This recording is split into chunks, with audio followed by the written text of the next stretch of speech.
Market रे खूब उत्साह न्यूज कोड परवर्ती प्रसंग मार्केट रो सते जमती मिजाज बदली जाइए सेंसेक्स रे उत्साहजनक वृद्धि देखा मिली सेंसेक्स रे 700 पॉइंट रु अधिक बढ़ी निफ्टी मध्य 201 पॉइंट बढ़ी 24,500 स्तर अतिक्रम करथिला। अमेरिका ईरान भितर शांति आलोचनार आशा सारा विश्वर निवेशकों मध्य कह जाउछि उत्साह बढ़ी मध्यप्राच्य उत्तेजना ह्रास पाइबा आशा करा जाउछि तेणु तार प्रभाव भारतीय पुंजी बाजार उपरे पड़ी। आम आलोचना करने संपर्क में आम सहित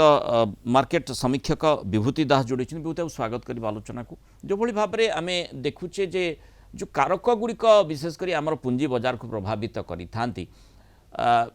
भितर गोटे गुरुत्वपूर्ण कथा हूँ जे किभली भाव में माने मध्यप्राच्य स्थिति एवं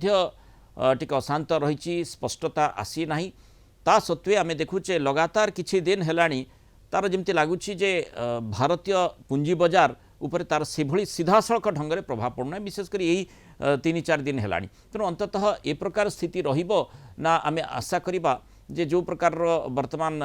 विगत दिन में आम देखी जितेबाला युद्ध आरंभ होता प्रतिकूल प्रभाव पुंजी बाजार पर पड़ता से भली स्थिति रहिबो। मेहन बाबू आप ठीक कहते जोटा मत देले मध्यप्रदेश युद्धर जो ईरान यूएस जो वार टेंशन थिला सेटा कंपैरेटिवली बर्तमान डिस्कशन मोड को आसी से जो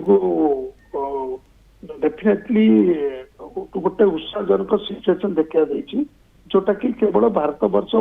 पुंजी बाजार देखा जाए एंटायर एशियन मार्केट भी आज देखा जाए जापान मार्केट भल भाव इनक्रीज करछंती एंड से भीतर सबुठ बड़ जिनस क्रूड ऑयल प्राइस 94-95 डॉलर पर बैरल को पड़े आसी। आजिका दिन में जब भारतीय पुंजी बाजार को आम देखा भोलाटाइल इंडेक्स जोटा कि आम इंडेक्स केते भोलाटाइल हम से सूचांक दौर 6% 2% कमी एंड सबुठ इम्पोर्टाट कथा दर्शक मान जनवाक चाहूँगी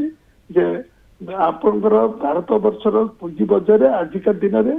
3,442 कंपनी स्टॉक एडवांस भल पोजिशन अच्छी 136 कंपनी आज रेट कायम रही मात्र 1400 कंपनी स्लाइटली डाउन होती एंड स्टॉक मार्केट जो आज 79,000 आप देखुं